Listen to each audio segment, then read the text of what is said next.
Yeah, you know what? That's really tied to and what I learned also too. learn something else, but I'm gonna share that at a different time because that's a little bit more deeper understanding. I need to continue to go through the word.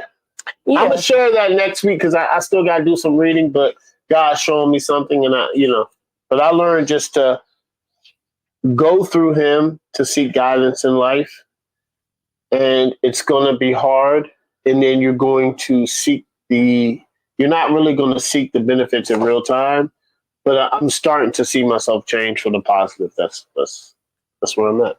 That's what's up. I love it. Yep. I love it. I learned a couple things this week.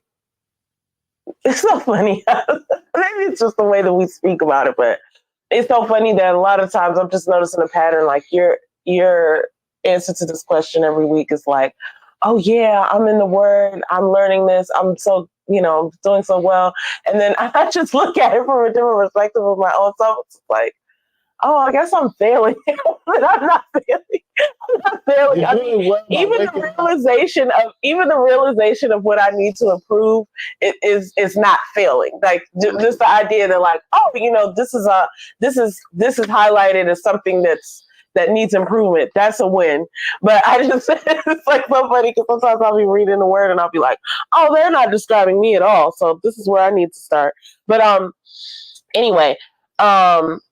So I'm going to go to Galatians. So one of my favorites is Galatians 6:9, which is let's not stop doing the work that is good, for you will reap what you sow. Basically, like a harvest will come if you keep working. And so, but this is Galatians 6:7 through 6:8, and it kind of leads in obviously to 6:9. It's kind of an overall like thing that I learned this week, which is basically, do not be misled. You cannot mock the justice of God. You will always harvest what you plant. Those who live only to satisfy their own sinful nature will harvest decay and death from that sinful nature. But those who live to please the Spirit will harvest everlasting life from the Spirit. So I'm going through this thing right now where I'm identifying distractions in my life. Like, not even like identifying and like zapping them out, but just like some of them I am, but most of them, like, I'm just noticing they're like, that's not really like my calling or my purpose. Why am I focusing my energy on that? So I guess overall, this is like not what I learned in the Bible, but I'm just going to start from where I started.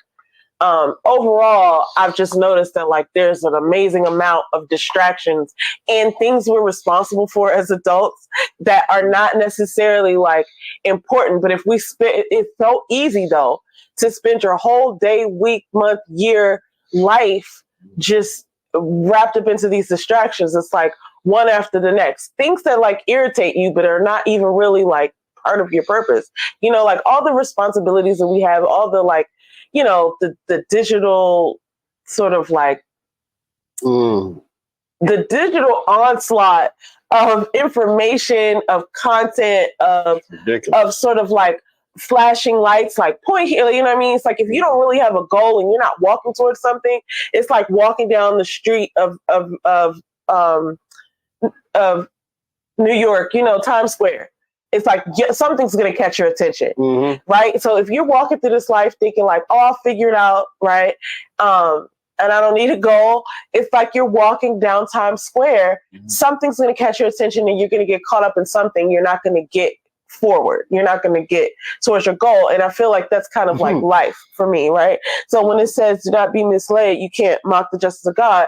It's like, look, what you plant is going to be harvested. Like there's no way around it. That's like one of God's laws. And we heard this yesterday when we were listening to Myron. Myron was saying, like, Myron Golden, by the way. We talk about him like he's our uncle, but maybe he is. We're going to meet him one day. Oh, for sure. But one of the things that he was saying is like, about the New Age stuff. He was like, maybe what I'm saying sounds New Age, but understand that New Age stuff came from, the truth is the truth. So like people who aren't necessarily followers of God, they could still say truth. They're like, some of that stuff is the truth. It's just that they're not using it for God's glory, which I mean, doesn't make it not the truth. Like if you use God's principles and you're not a Christian, they're going to work. Like that's just the way that it is. The truth is the truth. So, like that. So what I'm realizing is like, whatever it is that I desire and that I want and that I'm working towards, as long as I'm spending my time, resources, energy, attention, all my faculties and like myself, as long as I'm applying myself to the doing of the thing, it's going to happen. It's not going to go another way because I'm focused on that. And that's the principle of God. So anyway, that's kind of where I am. I know that was like a big, long explanation. No, I felt like I was talking for probably wow. 10 minutes and people probably still don't understand what I said. Well, no, it's fine. Listen, we're learning and growing here. So this is a safe space. Mm-hmm. But yeah, hopefully that came across clearly. Basically, I'm learning that God's word is the truth. If you apply it, it will work. Mm-hmm. Sometimes it doesn't, like it's not like instant, like a genie. But if you are, it will tarry. If you're faithful and you apply God's word, like it's the truth. Mm-hmm. You really, honestly, I don't want to promote that, but it's like you can use the word and not be a believer and it's still going to work out for you. But I mean, I'm not trying to promote that. Yeah. I mean, honestly, there's so much good in the word. It's like, you don't want the emptiness of whatever it gives you here. Cause like, that's one thing that I'm learning too about, I don't know, we kind of talk about that sometimes, but I'm not trying to go there. No. The idea that like, we know we're expiring. We know that there's an end. There's so many things about us being on the earth physically that are so specific that they couldn't have been a coincidence. Like just the fact that we're encapsulated and we're the only planet that has gravity, right? And we can't get outside of the atmosphere without all of this force of building a rocket and all that. It's like, how were we put here? And none of the other planets like that are within our, like have the same thing that we do. So it's like interesting for me to kind of explore those things, but yeah, that's where I am, just learning on our journey.